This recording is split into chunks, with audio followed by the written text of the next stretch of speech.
Did you know that Assassin's Creed Valhalla has gone over $1 billion in sales, making it the most successful game in the franchise so far? You're listening to the Xbox Hub Podcast, the official podcast of the TheXboxHub.com. For the latest Xbox news, reviews, videos, and opinions, make sure you visit the TheXboxHub.com. But for now, settle down, get comfy, and open your ears for some podcast delights. Hello, welcome to the Xbox Hub Official Podcast, episode 139. My name's Gareth Bryant. I'm your host, and on my virtual left is Mr. Richard Dobson. How you doing, Richard? Oh, well, hello. I'm good, thank you. How are you? I'm very good. I like to keep you on your toes, do where your positions is. Certainly do. Yeah. How you doing, Richard? You okay? Yes, all good, thank you. How are you? I'm good, thank you. On my virtual right is Mr. Darren Edwards. How you doing, Darren? Hello, Gareth. I'm very well. Yourself? Yeah, I'm good. You were surprised you were going to be there as well, didn't you? I am. Yeah. 1 week I'm going to be first. I'll have gone the loo or something and I'll completely miss the mark. But I'll be ready. I'll be ready. And on my virtual opposite, always ready, is Mr. Paul Renshaw. How you doing, Paul? Hey, I was born ready, Gareth. I'm doing very well, my friend. I do feel like, in the interest of being professional, we should work out where we're sitting before we start recording. That's a good point. But, it's just a little minor pointer for the director there. Yeah, it's very good. Very good. I'll take those notes on board and I'll get back to you. And ignore them completely, yes, I know. We're doing a special. If we sound a bit tired, we're recording on a Sunday for the first time behind the scenes. But we're doing a sort of special to cover. This is what it's going to be about: is the Marvel and Disney showcase and the Ubisoft showcase. So this is a special for this week. I think next week we're going to do another special for some other ones, but we'll talk about that at the end. So that's what we're going to be doing. So we're not going to do what we've been doing this week. We're going to go straight in. We might get a chance to talk about some of the games we've been playing. We might not. We'll see what time's like. But we're ready to go, aren't we? With the exciting news of the Marvel and Disney showcase that we saw on Friday night. Was it Friday? Might have been. Yeah. Yes, it was. Yeah. Do you think this was now? Before we go through what happened and the thing, do you think this is a good showcase, Darren? Well, I mean, it's interesting because there's hardly any notes, and then there's just rambling paragraphs from me about all the things I didn't like about it. So no, I'd be honest, I thought it was a mess, and there wasn't much revealed, and it kept clipping and bitting from game to game. I couldn't really keep up with it. It managed to seem to try and pack a lot in, but also not reveal anything at the same time, if that makes sense. I really struggled with it. I did. Richard? Similar to Darren, yeah, I think there was a lot of stuff people were anticipating being announced that was then a no-show, and what was actually announced was probably of no relevance to us guys as primarily console gamers, so it was a bit disappointing. What about you, Paul? You feel the same, or is this going to be? You loved it. I loved every second of it. In all seriousness, my impression of the way it was presented was that it was very much aimed at the sort of YouTube crowd, where you have to get somebody's interest within the first sort of 3 seconds, otherwise they switch away and find something else to watch. So it was all very much bang, bang, bang, bang, bang. Here's a thing, here's a thing, here's a thing. And then there was no depth to it. And the guy who was presenting it, I've never seen anybody so excited about basically nothing in my entire life. But, he was a very nice, smiley young man, bless him. But, yeah, other than that, it was just, yeah. I think you're all of you are right. I think absolutely. I think the problem I have is Marvel and it's Disney. This is like huge brands in a sense, isn't it? And is this their first showcase for games? Yeah. Yeah. And it just didn't hit it right. They didn't know what they were doing. And I think, Paul, that's a really good comment when you went, it's aimed at I think they're trying to aim at YouTube. It's like that great meme with Steve Buscemi with the sort of like the cap and the skateboard going, I'm down with you kids. Greetings, fellow kids. Yeah. That's it, yeah. I think it feels like it's trying to do that, but it doesn't. It was just all kind of wrong and kind of off. I mean, it sums it up when the opening was this Tron Identity game, which wasn't a trailer. I doubt it was a teaser. Maybe it's a teaser. It's like it just shows a logo, doesn't it, with some neon. And the presenter, bless him, said, "What a way to start the show!" And you were like, "Really?" Sorry, go on. No, I mean, there's two things on that. Is the Tron franchise really holding up in 2022? That's one thing. But also, there's nothing there. Yeah. And it went on from there, really, didn't it? But we're going to... Yeah. Sorry, Dan. You're right, though. Sorry. I just didn't understand the structure. And the end kind of show reel featured games that weren't even in the showcase as well. It's like Wolverine popped up, but there was no details on that. And the new project with... Is it Captain America and Black Panther from Amy Hennig, who works at Naughty Dog? That didn't even give us a title. It's just a working project, and it was some World War II streets and a helmet and the reference to, I think it was Drake's Uncharted, and then that was it. And I was like, that's not a reveal. For me, that's a concept. It's like revealing a concept car that's never going to get made, and it can go a million miles an hour, but it's not road legal. That's just someone's wish, imagination. That's not a reveal to me. It was just, even Avatar popped up from beyond the grave, and we were all talking about that the other week, and it revealed nothing. No release date. I didn't learn anything new about that, so I just kind of gave up from there on, really. But also at the end of the one, it had a sizzle reel, didn't it, of like stuff, and like you said, it had things, but it had like quite a bit of, I think, the new Star Wars Eclipse game by Quantic Dream. It had a kind of like there was bits of that in there, and it was like, actually, you just put that in the main show. Because it's more than Tron Identity, whatever the hell it is. Yeah, it was so strange. But we're going to go through the Marvel and Disney stuff. So we might just skip over stuff. Anyone got anything on Tron Identity? No. What is it? Is it a game? Tron. Is it a film? Is it? Oh, don't know. Is it a Lack bird? of Is it a identity.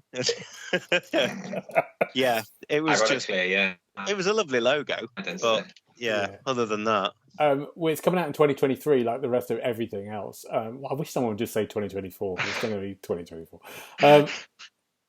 That was it. And then I've got Illusion Island. I can't even remember this one. 2023. What was that one? Oh, that was the Switch one with and that one. That the 4-player looking thing. It was Switch only, and I sort of looked at it and went, "That looks like something that my son would turn his nose up at." So, it's like a 2D platformer type That's thing. Right. Yeah. But this is an interesting one. Marvel Midnight Sun's got a little bit more of a trailer, but also it got a release date, which is this year, which is a bit of a surprise, isn't it? December the 2nd. So this is the probably the best kind of reveal for Marvel. Who's a big Marvel fan here? I think Darren and Paul, you like these games as well, don't you, and Richard? I'm not so much a Marvel fan. I'm a fan of Firaxis Studios, the ones that are making it, because they did the XCOM games. I was a bit concerned to see that they're going down the old card route. So it looks like it's turning into a game for James, who isn't here today. But, that's right. Yeah, because he's the Marvel guy and he's the card game guy. So I guess it's going to be him nailed on for the review. But I'll be interested to see what they do with it. I do like a turn-based sort of strategy game, which is what it's shaping up to be. It's just these cards have thrown me a bit. I'm not too sure about all that. Okay, yeah. And Darren, what about you? Your Marvel head on? You like the look of this? I don't really have an opinion on it, if I'm being brutal. Good, fair enough. It didn't really grab me. I think, I don't.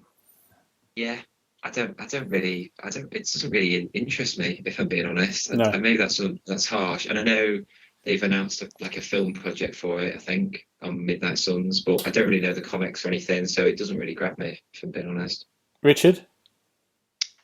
It wouldn't be one that I'm going to rush out and buy, but I'll wait to see what the reviews are like, and maybe see what it's going to be like in an Easter sale or something.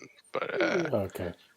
Yeah, just in terms of everything else that I want to play, that's pretty low down the list, if I'm being honest. I think it's James, isn't it? James with Paul, maybe. It is, yeah. Paul's I not. think He's already put his name down. So Has he? Right, good. Yeah. yeah. Yeah. Well, it's coming 2nd of December, which is a shock. I think everyone thought it was going to go to 2023, so that's good for people. Yeah. Strike Force, I don't even know what that is, so let's move over that. I don't think that was anything. Marvel Snap, little mobile game. Oh, card game. Sake. Okay. But Paul, here's one for you. Aliens Dark Descent. Well, as regular listeners lots to of the details podcast, to chew over. well, yeah, regular listeners to the podcast will know that Aliens Fireteam Elite is one of the finest moments in video games. So seeing another game based around my favourite acid-blooded aliens, but also turning it into like another turn-based strategy game. I mean, that has got potential to be very good. I mean, I spent my time when I was a kid playing things like Space Hulk from Games Workshop, which was, turn-based, goodies against baddies sort of thing. So yeah, I'm very excited about that. We didn't see a huge amount. I mean, surprisingly, given the format of the show, but yeah, it certainly piqued my interest. Let's put it that way. Have we heard about this one before? Do we know about this? Did we see that on a previous show? The name seems to ring a bell. Right. I think it was, but I don't know whether the genre was announced, maybe, or was it? But I think I've heard that. Yeah, as Paul says, the title's been announced. I think before. Okay. Yeah. Well, Paul, when's that coming out? Paul, did you? Sometime in the future. Good. Good. Right, and let's talk about the two thing. I think we briefly mentioned it was the Avatar: Frontiers of Pandora, which is an Ubisoft game that wasn't in the Ubisoft showcase, which is weird. So I don't know when this is coming out. Maybe 2023, maybe. It's just say in the future. In the future, and there was another one which was a mobile game called Avatar Reckoning, which looked awful. Avatar: Frontiers of Pandora might be good. It's good. You're mucking around in Pandora, aren't you? And that looked quite nice. It's going to look pretty, I think. Anyone excited about that? I've just completely forgotten the Avatar franchise exists because it's been 15 years since that film, and I feel like time's moved on. It's a really tricky one, isn't it? Because what they're counting on is that film really hitting like it did in 2008, and it might not have the same feeling. And if it doesn't, these games are a little bit doomed. I think maybe is that fair to say? Time has moved on. Yeah. I appreciate that. So I think they waited for this new film because of the technology they needed to film underwater, but. Like I say, it's just everything's progressed so much since that first film that I don't see it as a major release anymore. Yeah, I'm not excited either. So yep, next. Okay, Avatar Reckoning was a mobile phone. Like I don't know what was going on there. You're just with that just looked dreadful. I mean, I was somewhat put off by the amount of games, not only in this show but in the other one, that seem to be coming to mobile. But yeah, I mean, I can't. Well, I think I might bring this up now. This might be a good place to come up to this subject now. I think I've said this before, and I'm not being an old old socialist. Fuddy-duddy. But these organisations, and I think both these showcases in different ways, they are corporations now. And I've said this before, aren't they? They're huge corporations. And I think I've done a fact for the beginning of this podcast that I said Assassin's Creed Valhalla has made over $1 billion in sales. They're not these little things, are they? Just that one game. And it's like, and so instantly when they go into that kind of money universe, don't they? People just go, we need an Avatar mobile game as well. And I think it happened more with the which is the upsetting thing a little bit about the Ubisoft stuff. It was just like, you're right, Paul, it's just mobile, and all their games. And it just dilutes it, I think, doesn't it? But I can see where they're doing it. It's like you're going, how do we get more out of this? How do we get into that market? It's a shame. I don't want to speak ill of game development, but I feel like with mobile spin-offs of existing franchises, it almost feels like it's cheaper to make, put it out there as free to play, and it's accessible to almost everyone that owns a mobile phone. And the microtransactions alone will generate more income than perhaps a fully fledged release could. Yeah, but they're making loads of money. So it's the problem with it, isn't it? They are making ridiculous amounts of money. But the moment it goes into these kind of mega corporations of like Ubisoft and stuff, they've got to make more because they have more things to be responsible to make that more money. So they have to do all these other things like any other corporation does, isn't it? It just expands out. And it's a bit sad sometimes. It's sadder, I think, for the smaller companies underneath that chart to get into that. And I think both these had that element of like, oh dear, really? Where's that kind of, there was nothing, it didn't feel, where's the new stuff? Where's the new stuff getting made? It's, yeah. But let's not put it down on it. we've got Return. It's the end of games as we know it. Yeah. But let's not be down. Let's not down on it. We've got Return to Monkey Island. Coming very quickly. I think it's this week, September the 19th, maybe next week, on the Switch. Is this a kind of remake of the game, or is it a new chapter of the game? Anyone know? Is it set after the second game? Oh, okay. Oh, that's right. Yeah, because it's not counting all the other ones that came after it. Yeah, it's doing what films tend to do now, just retconning everything. Yeah. Oh dear. Anyone excited about Return to Monkey Island? Who's got a Switch?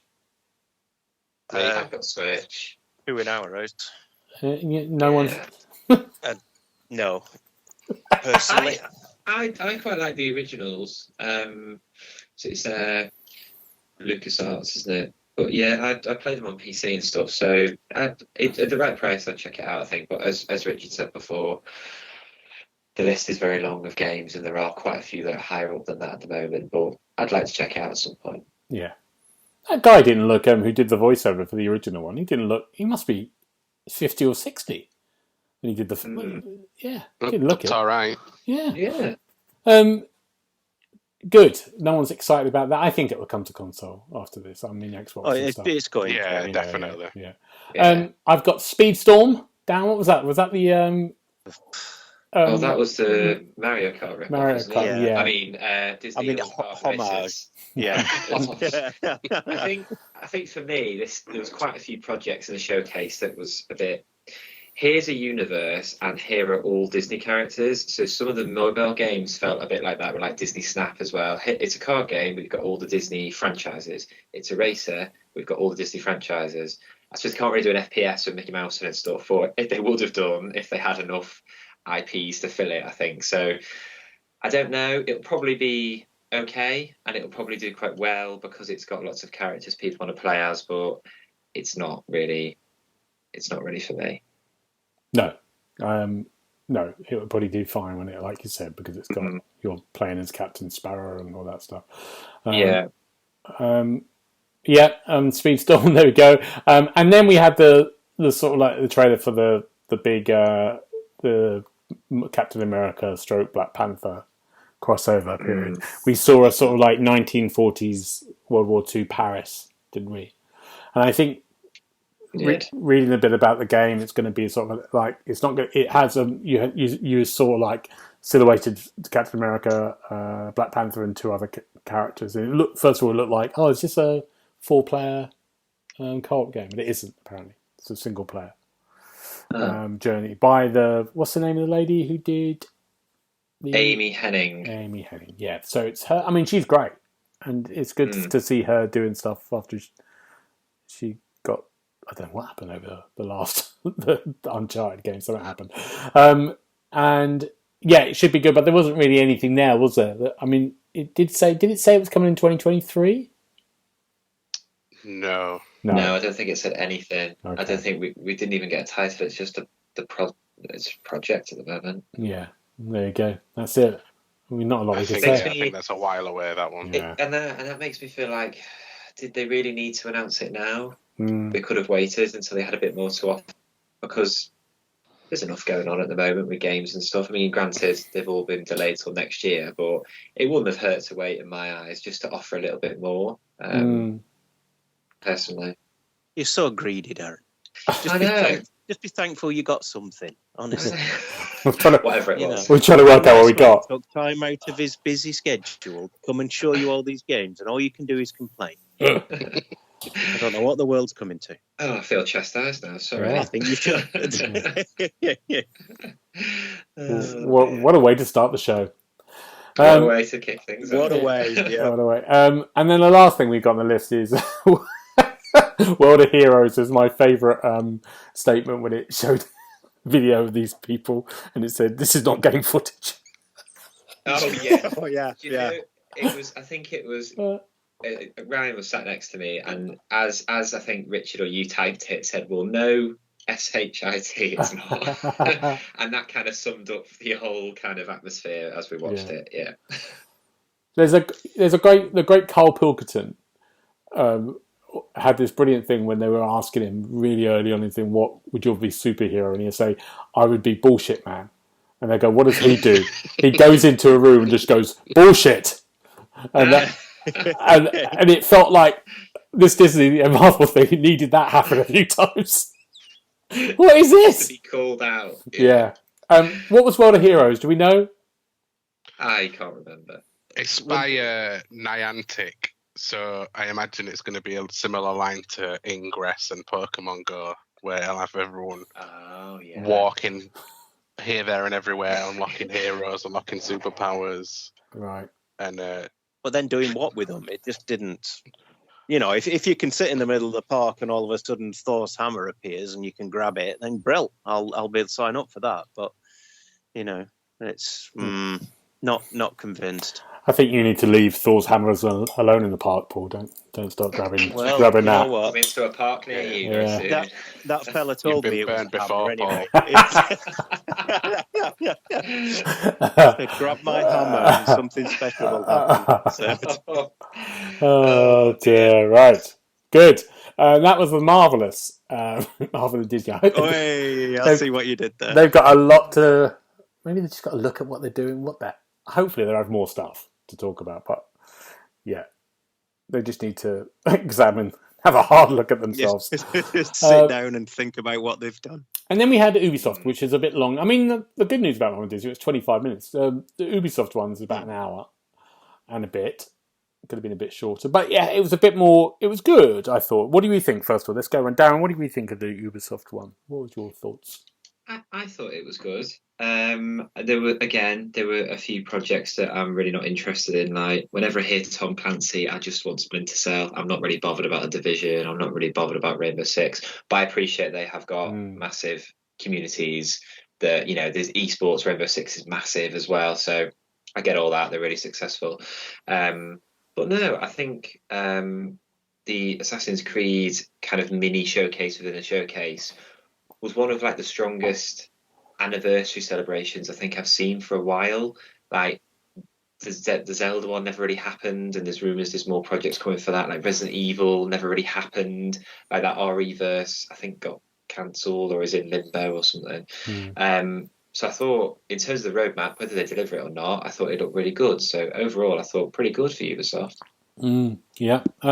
Richard, what do you think? Good conference overall? Yeah, similar again to Darren. I think the Assassin's Creed portion to give you us the fans. Like, I'm not a massive Assassin's Creed fan, but to lay it out over the next 5 years, almost like an MCU timeline, I think really does drum up a lot of excitement about the future of the franchise.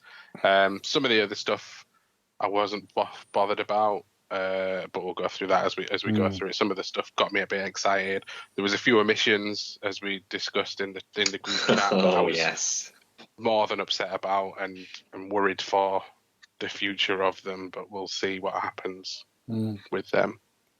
Paul, good Hello. conference for you? Yeah, I thought the presentation of it and the way that they did things was a lot better than the Disney one. We actually saw some gameplay footage. instead of it just being, here's 30 seconds of a game you've never heard of. Wasn't that great? What a way to start the show. So yeah, I thought that was good. Like the other guys have said, the Assassin's Creed bit, the sort of anniversary celebrations, that was very interesting, I thought. I was quite interested in they said there's going to be a documentary about it, didn't they? So I think I'll be looking out for that. And so, yeah, I mean, there was a few things in there that I just went, no. And then there was quite a few things that I went, ooh, that looks good. And then, just to top it off, there was no Beyond Good and Evil 2. So it's all gravy. Well, let's chat about the things that are missing. Let's go to the negatives before we go into the positive. The things that are missing, of course, there was no Beyond Good and Evil 2. It feels like that game's died. Because it's not coming ever. Yeah. It's dead. Which is mad. And then we had... Is it possible for a game to die twice? Yeah. It would appear so. Yeah, sad concept. There was no Splinter Cell information. There was no, and I heard rumours. I heard rumours that 7 exists somehow. Whether that's just speculation, I don't know. But also, I don't think there was anything. And I think this is again, there wasn't anything new apart from we mentioned one, but we knew about that. Where's the new stuff? As well as their kind of like their franchise stuff, which they weren't going, this is a new Division or this is a new, this is the new, I don't know, Rainbow Six game. It's like they're not doing. And I think my worry at the moment with these two, and I don't think anyone else is doing it because we've got loads of new games coming and new IPs coming in next year, from other stuff. But it's just kind of a weird reliance on the long DLC route. This game will go on. You need to get this value for money of like, we're just going to keep charging you for extra bits on these games. And it will have this lifespan. Me as a gamer, and I think I've had this with Valhalla, with Assassin's Creed, because it's the longest time a game has, been given out for 2 years. We've got one more to come. It's just too much in the end. You're like, oh, I'm back in this world again. Here I am again. I'm level 85 or something. And I'm going back. And that draw of going back, you just want something new after a while. That's what we want. I don't want to keep going back to the same place. And I think any of these, like the idea of like, for me and James, of trying to we've both got the Division 2 DLC. I think we load it up every now and again. We play the first 10 minutes and we go, oh, should we just show the game? It's just like, what are the controls? And we loved our time in Division, but I think it was, oh, this is familiar. We always get lost and remember where we are. But I think, it worried me with the whole kind of... It was a good... I think I absolutely agree with all of you. It's a good conference, and the Assassin's Creed stuff was interesting. It's just... There's nothing that grabbed me there. New excitement. I want something new. I want something that's going to... Either new or just a new version of their franchise games, apart from Assassin's Creed. Sorry, I'm not putting it down. I just felt... Again, it was a bit like It felt like, I think Paul mentioned before, the mobile phone stuff, which we talk about, it all gets a bit like, give me your money. Give me, It's almost like they're a massive corporation. It's a massive corporation. They're $1 billion corporation. Let's go through the games and we can have a chat. Well, we did see a lot of gameplay from Mario Rapids. Has anyone played any of these games, the Mario Rapids ones? My boys played them. And he seemed to quite enjoy them. Yeah. Whether he's the target audience or not, I think he was sort of 10 years old when it came out. Right. But yeah, he enjoyed it. And I thought, to be honest, it looked quite interesting. There's a kind of strategy feel to it almost that intrigued me. I mean, and seeing that boss fight with the big wiggler, that was quite exciting. So yeah, I was pleasantly surprised by what I saw. Whether I'll play it or not, I don't know, but it did look interesting. It did, didn't it? I think you're right. I think that kind of like, it was a good 15 minutes of showing, that whole section of that fight and what you can do. And I thought it did look, I'm not into those types of games, but it did I think, it's called Mario Rapids Sparks of Hope. I think, yes, fans of that franchise and that game. And I think there was a bit more, maybe it was in the last one, but it felt like there was a bit more exploration, wasn't it? And walking around the world. It felt like Mario 64 at one point, didn't it? Yeah, it did look a bit just like Mario 64, where you're running around as a team and stuff. Yeah. So, but I mean, there was that, and then there was the sort of, like I said, the tactical bit where you could equip these different sparks to use different attacks and stuff. I just thought it looked like an interesting concept. Yeah. Richard, do you like this? I really would like this game, and I think it looked brilliant. But the thing I can't get on board with is the rabbits themselves, because they just remind me of the Minions, and I can't abide them. I want nothing to do with either of them. If it was just like a Mario tactical RPG, it'd be a day one purchase, but I just can't get on board with them. Oh, how can you not like the Minions? The Minions are the best. Because I'm not a big man child. I'm sorry, I've met you. That's a complete lie. We just found the name for the podcast. Here we are on a podcast talking about video games, but I'm not a man child. Darren, are you excited by Mario Rabbids? Just to rally to Richard's defence, I don't mind the Minions, but I don't see the fuss over them.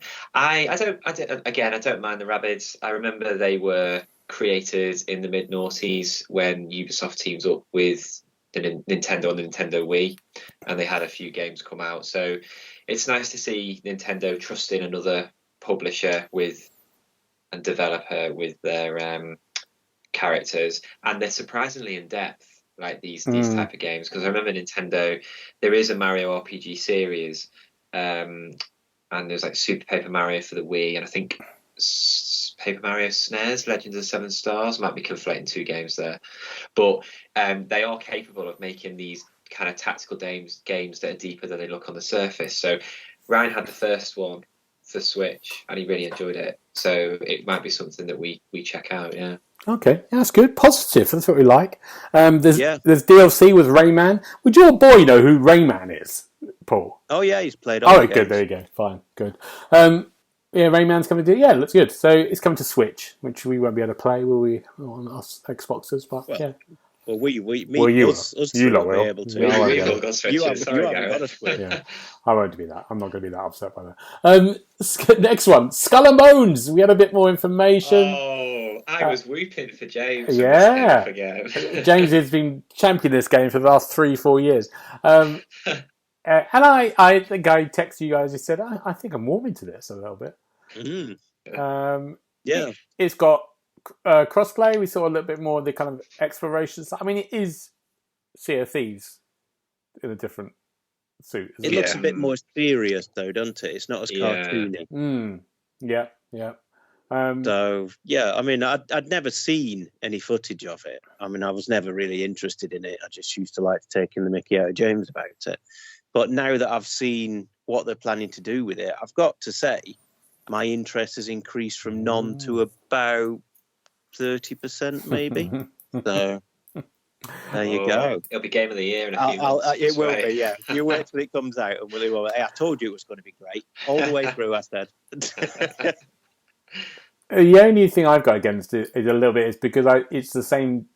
It had the same systems. It was built from the same systems of Assassin's Creed, the ship battles that you had there. Oh. And they were always a bit silent in Assassin's Creed. I was just going to get through this so I can get off the ship. So I'm worried that I would. Weren't they the most popular bits? No, they were very popular. Yeah, Black Flag. Yeah, that's right. But you were exploring and stuff as well. I think it was good. It just was a bit after a while. I was like, oh god, I just want to get off. But this could be fun. But is it still $70? £70? Why am I saying dollars? 70 quid? Will you spend? Will you spend 70 quid on this? I don't know. No, you don't know. I don't know. If it is, then it won't stay like that for long. No, it won't stay that for long. I can't imagine it being. It's coming out when God of War's coming out as well. It's around about that time. In November. I'm replaying God of War. I thought I'd give that a go for half an hour to get myself in it. Jesus, that game is amazing. And I'm back in. Right, we're going to move through. Riders Republic. Who did this? Richard did this, didn't he? Yeah, and when I saw this trailer, I was like, weren't BMXs already in it? Because I reviewed it and I could have sworn they were in there already, but apparently not. Apparently they're coming to it next week for a brand new add-on. But yeah, it was news to me. In the trailer, there was this bit when the BMX went over a thing and they had some crates, and on the text on the screen went, "What? What did that mean?" It's just an exclamation of who put those crates there. Oh, that's what it was. That's all it was. Was it that bit, or was it when they were riding along the satellite dishes? That looked pretty cool, to be fair. Good as well. Yeah, it did. It was all of them. Yeah. I mean, this game's. You gave it a nice review, didn't you, Richard? I remember you gave it 4. I did enjoy it. Yeah, it was very much in the same mold as Steep, but with additional extreme sports added in. And yeah, it's a fun game. It's a bit down with the kids, if that makes sense. I felt old playing it, put it that way. Yeah. Imagine me playing. But yeah, it's good fun. The fact that BMXs weren't in there originally shocked me. But I might jump back in and see what it's like. Yeah, good. Richard, hopefully you might be reviewing it. Of course. As long as I don't have to do it. Yeah, or me. Good. But it does look good. I'm kind of intrigued to have a go. I like that idea of those big races. I could just imagine you throwing your hip out just playing it. I know. So. We just do a quick Division thing. So we had some Division 2, long-term future. Jesus, season 10 and 11. Now, as I said before, me and James, we love the Division 2. We love the Division. We've had a great time playing it. But God, it's still going on. Just do another game. But they're still carrying on with it. I don't know what they're doing. There's stuff going on there I don't understand. And then there's... I know none of you played the Division, so I'm skipping through here. No, I've played the Division. Oh, you? Yeah, I love the Division. Oh, there we go. I'm sorry. I had literally no idea it was still going. All right. It must be 3 years since I've turned it on. They're planning for year 5, they said. I know, it's amazing. Yeah. But then again, they were saying that Gareth was saying about his new game. Obviously, you just need to get your mobile sorted because there was another Division 1 coming to the mobile, was there not? There's a Division Heartland, which is coming to consoles, but it's a free-to-play multiplayer one, which is set in this little middle of America town. Oh, yeah, that looked dreadful. I'm quite looking forward to that one. Oh, Richard, come on, tell us why. Oh, come on, Richard. Just because I'm a big fan of the Division. I think the gunplay is excellent. I was secretly hoping for a Division 3 as opposed to an extra year of Division 2, if anything.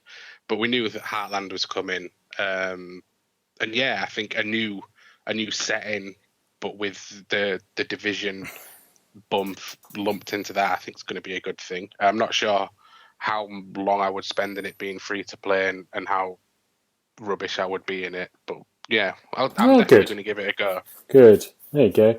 And there's another one on the mobile, which is the Dark Zone's coming to mobile. God, the Dark Zone was such a great idea, wasn't it? Yeah. Oh, and I just remember how tense it was. It was such good fun. Good. Division goes on and on forever.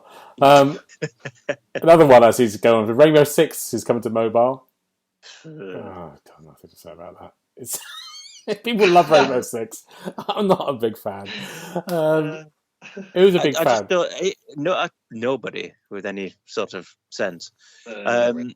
It's just so serious and so po-faced, though. Will it work on a mobile, do you think? Which was that Rainbow Six game that came out this year? Oh, it was the Aliens one, wasn't it? It was Extraction, was it? Which was really good. But that's the first... Were we playing a different game? It was better than everyone was anticipating. Dysentery is better than the first game. Me and you played it, Paul. You seem to quite enjoy it. That was just because I was playing with you, Richard. Hello. Hammer. I reviewed Siege for the XS optimized one, and I agree with Paul. It's too serious and stuffy for me, but it's a big deal on the world stage because all I see is esports, Rainbow Six esports. That's massive. Like people are earning thousands playing it on the world stage as well. Yeah. Easy. Amazing. Well, good luck with that. Netflix, they got a deal. This is where it gets corporation. They got a deal. They got some games coming out, and then we'll talk about the live action series a bit later on. They got Valiant Hearts 2, Mighty God. And hoping for Splinter Cell, and they never said it. So no, nothing. No. Mythic Quest is coming, which is a Ubisoft stuff. I'm just going to quickly say, if no one's seen Mythic Quest, it's on Apple TV. It's really good. It's really good. But it doesn't ever look good when they do a trailer. But honestly, it's really, really good. I watched 2 seasons of it. It's when you get past the first episode, you really get into it. It's funny, but some brilliant kind of like beautifully done dramas in it as well. So yeah, give Mythic Quest a good. The trailer never does it any favours at all. Do you think it will come to a popular streaming platform, or is it going to stay with just that one with you and your mates? Just me and my mates, I think. Ryan's got it, so I can watch it. Oh, watch it. Yeah, really. I like the lead fella from It's Always Sunny as well, so I think I like the humour. Yeah, give it a go. I think you'll like it a lot. It's some and I want to talk to you when you watched it about an episode. Yeah. Okay, good. Trackmania. Richard, talk to me about Trackmania. You like the look of this, didn't you? Yeah. I played Trackmania Turbo when that came to Xbox One a few years ago and absolutely loved it. So when this follow-up got announced that it was going to be PC only, I was a bit upset. But they announced that it's coming to consoles early next year. And if you've never played a Trackmania game before, it's unlike any other racer you've played. It's not necessarily about racing. It's more time trials in these progressively wackier arenas. But it's just how repetitive it can be, and you play in the same tracks over and over again, literally to shave off milliseconds. And it's very, very addictive. And being able to jump into a new one on consoles has got me quite excited. Oh, good. Anyone else excited by Trackmania? I enjoyed Trackmania Turbo. I don't know if I'm excited about this. I mean, Trackmania Turbo was okay, but it wasn't like the game changer for me. But it'll be worth a try, certainly, because any racing game's a good game. So I like the look of it. Is that how it looks when that trailer? I like the sort of futuristic feel to it. Yeah. Stupidly fast as well. It's just and it's absolutely ridiculous. Going to be free to play as well. Okay. Definitely worth a look. Okay, good. Rocksmith. Worth the price of admission. Rocksmith Plus. There you go. What did you say? It's a subscription to get all the tunes. Yeah, which is I saw that. Yeah, ooh. Yeah. I don't think so. Yeah, no. Just Dance is still going. I still think we should get you to review one of these games, Gareth, like a video review. Maybe. It's always Gemma. That would be awesome. Let's play Just Dance. Yeah. I think here's Gareth. I think some shapes. It's all online this year, and you get points. I don't know. I lost interest at that point. There's no pandas dancing around in front of an audience. No. That feels like crazy days of video gaming gone by, doesn't it? No. Yeah. The one that made me smile was, when they were showing the party play and it had the screens of all the people doing the dancing. Yeah. The guy that was in the bottom right was proper going for it. He was really, he thought, this is my moment. This is when I'm going to make it big. And he was dancing his little heart out, bless him, and he didn't win. And I've never seen anybody look so disappointed. If they had someone on there in that corner smoking a cigarette and with a bottle of wine, absolutely off their heads dancing, I'd buy the game. That would have done it for me, because generally that's what you're going to get. People at 2 o'clock in the morning going, let's put Just Dance on, coming back from the pub. Right, let's talk about the last 10 to 15 minutes. Now, Assassin's Creed, they did a big sort of showcase, which I think one of you talked about earlier on. They gave it a bit of time and some announcements. As I said before in the thing, I'm a massive Assassin's Creed fan from the beginning. It's bored me though. No, it didn't bore me. Not the announcements, just the setup bored me. It was good. It was a bit scripted. It was just got a bit like, oh God. Anyway, it was nice to see what Danny Wallace had been up to for the last 10 years. Yeah, exactly. No, it was good. It was really good. But who's Assassin's Creed fans? I've forgotten. Richard's played it. I remember Richard. I've dabbled. Yeah. Yeah. Paul, can't remember you, Paul. It's one of my sort of gaming secrets that I have never finished an Assassin's Creed game. Okay, and Darren? Or a BioShock game. Oh, that's Oh, worse. yeah, that is worse. That's much worse. I go sit in the corner, Paul. That's it. You're barred. Get out. I reviewed the remaster of the third one for the site, but that's the only one I've played. So Okay. I'm not a massive Assassin's Creed fan, but this got me more interested in it, especially Codename Red, which I'm sure we'll speak about. Yeah. I think we'll talk about, I mean, at the end of they had all the announcement, they sort of like set out, which I think one of you said at the beginning, which was really nice, is like they set out their sort of plan for the next maybe 2 years or more. They said this was coming out. And I think if we just do that maybe in order, and then we can chat about anything in between. So we're going to get this year Assassin's Creed, the last chapter, the Assassin's Creed Valhalla DLC. The last, I think it's the next one. Free to play, I think, so as well. Yeah. And yeah, I mean, yeah, it's hard. It's a beautiful game, Assassin's Creed Valhalla. It's great, fantastic, but God, I've had enough of it. And yeah, so that's coming there. So that's going to happen in 2022. But then in 2023, they had a big announcement for their then sort of new game, Assassin's Creed Mirage. And this is set in Baghdad. It's coming out in 2023. Probably, I guess it might be the autumn for 2023, maybe October, November time. Yeah, they usually launch around that time. And it's set in Baghdad. And I think I've kind of read a bit more about this afterwards. I think we saw a little kind of like trailer, didn't we? Not gameplay trailer, like a CGI trailer.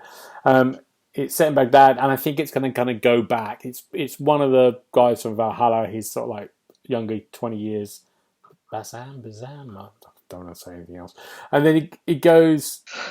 It's him, sort of his early days, him going to Assassins. But I think the idea behind this, it's a much more shorter experience rather than the Valhalla and the most recent RPG ones, which have been like 85 to hundreds of hours of gameplay. This is much more like the first or second one, maybe. Definitely the first one. It's a 15 to 20 hour story. And it's much more on that traditions of the first one, which is kind of more stealth, more, you're doing assassinations, you're climbing up buildings, rather than this new bit when you're leveling up, basically, and you're it's like an RPG.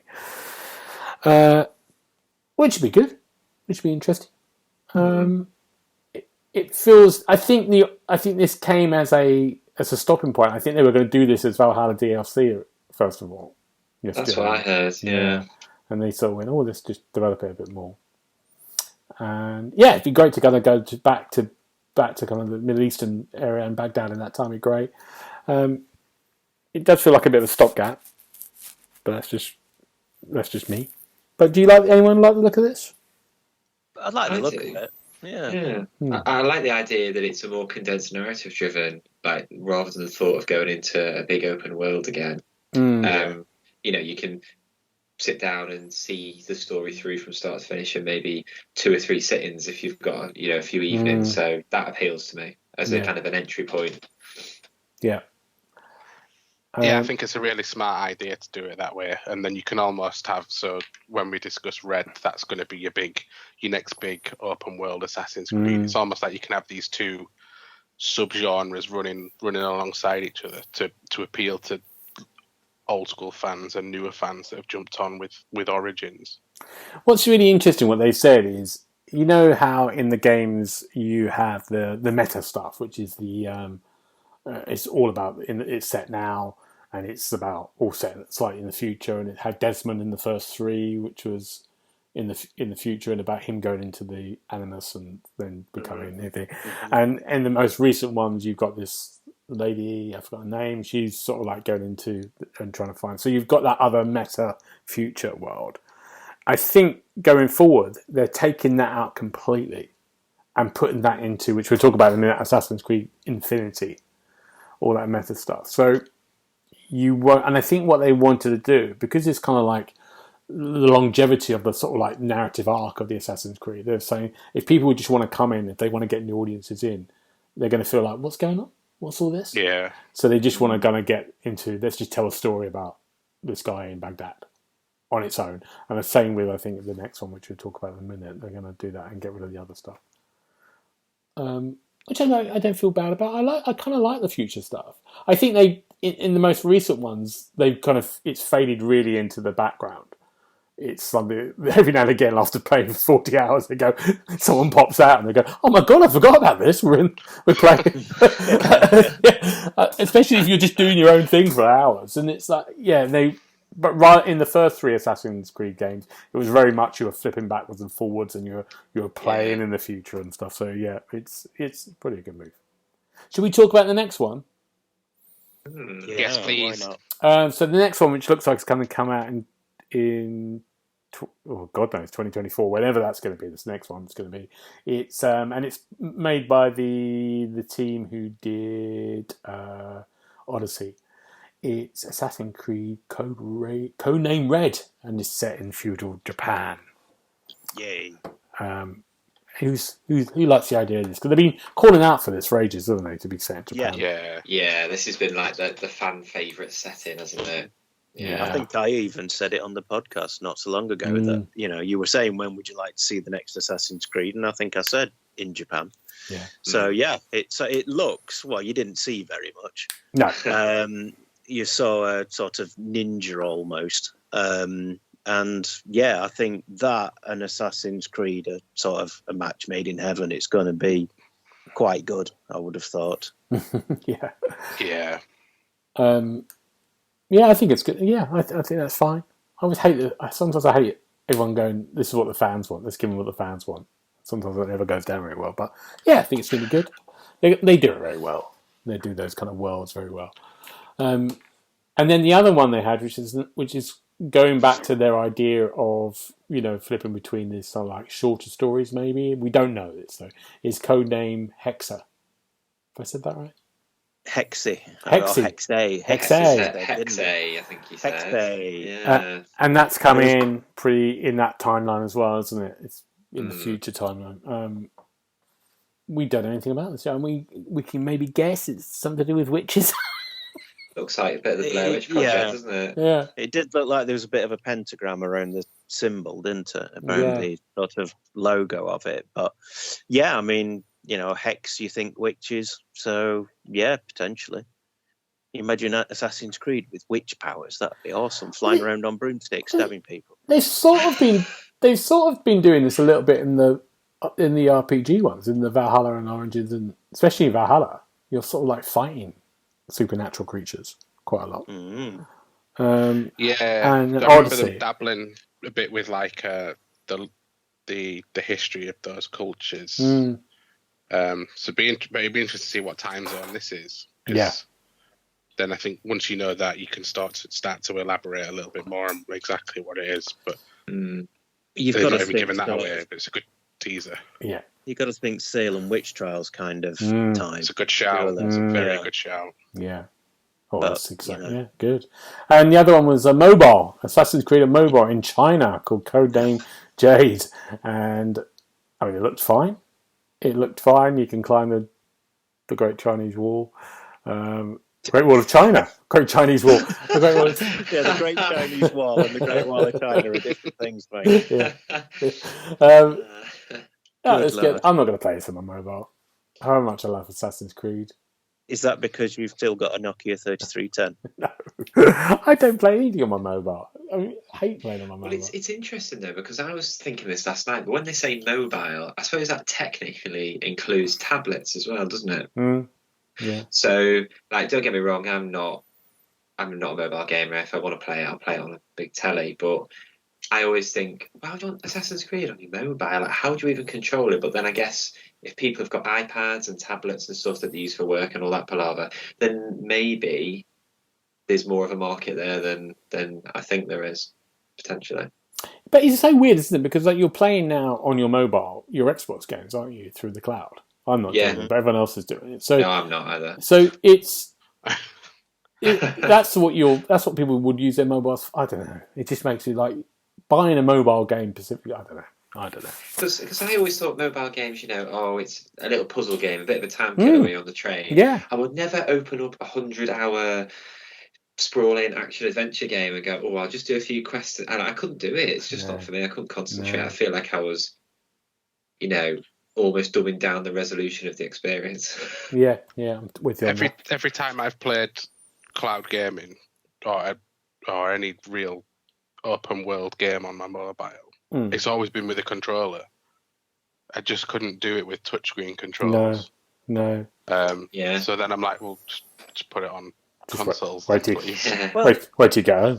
It's funny you should say that, though. The touch controls that they've put into some of these games actually work really well.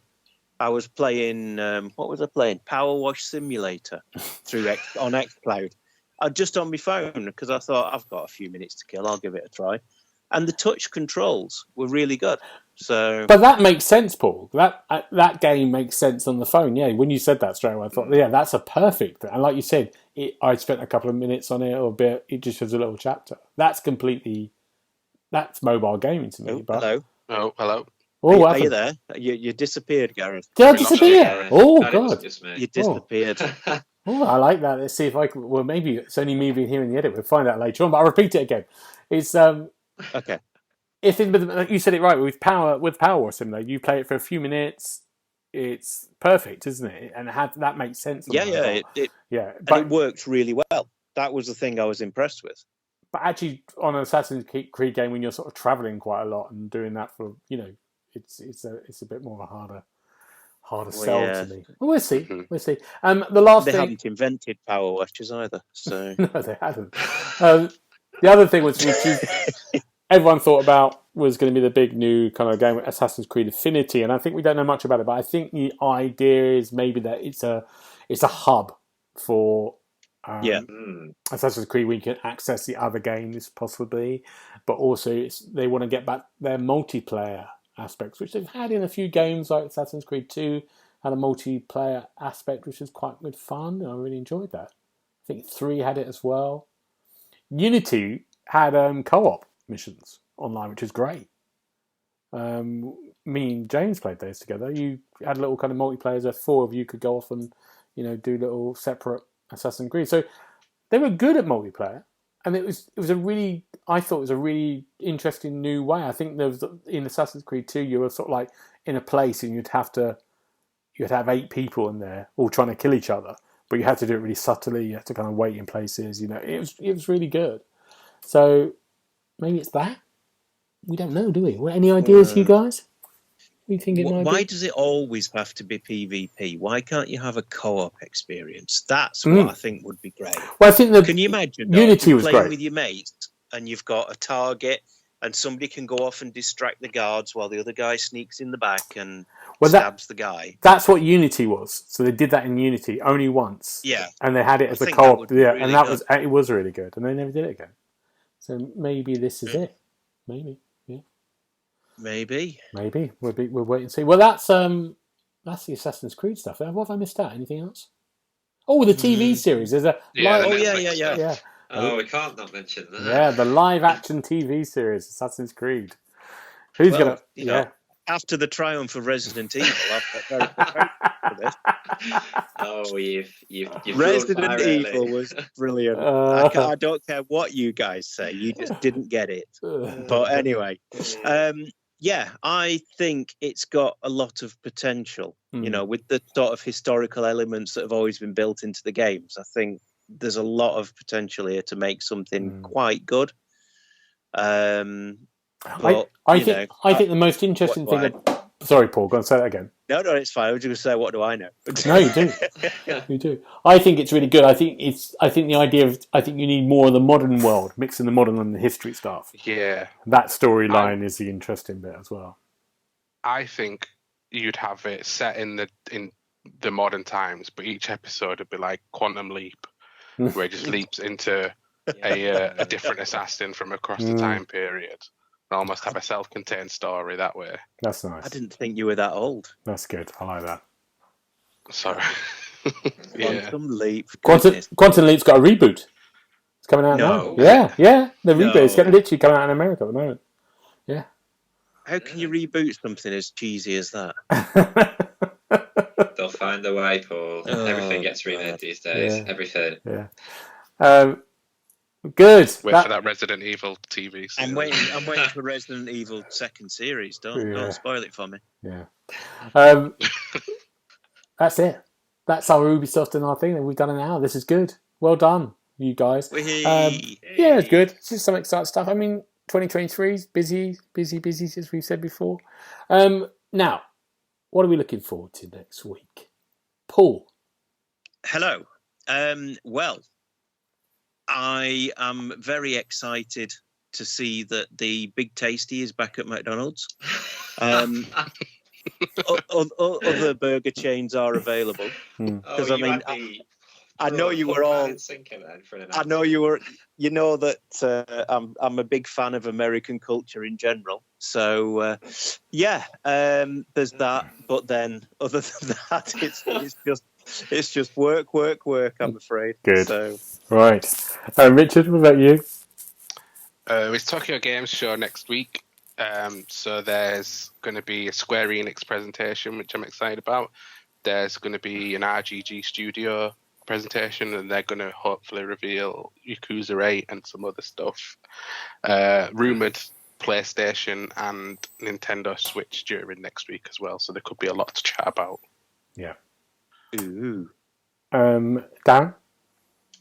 Yeah, similar to Richard, could be really exciting. Tokyo Game Show with rumoured announcements on the horizon, but otherwise just work in between that for me, really. Any carveries? Any? No carveries. I am tempted to make it like a weekly occurrence, but I don't know if that will be going too far. I'm mulling it over. I'll let you know. Good, thank you. You can't have too much of a good thing. Yeah, you can, but it's so good. So it's good. As Richard said, we're going to cover the Tokyo Game Show for next time, and the Square Enix and the PlayStation and Nintendo. So. If we need to get hold of you, where can we find you? Richard?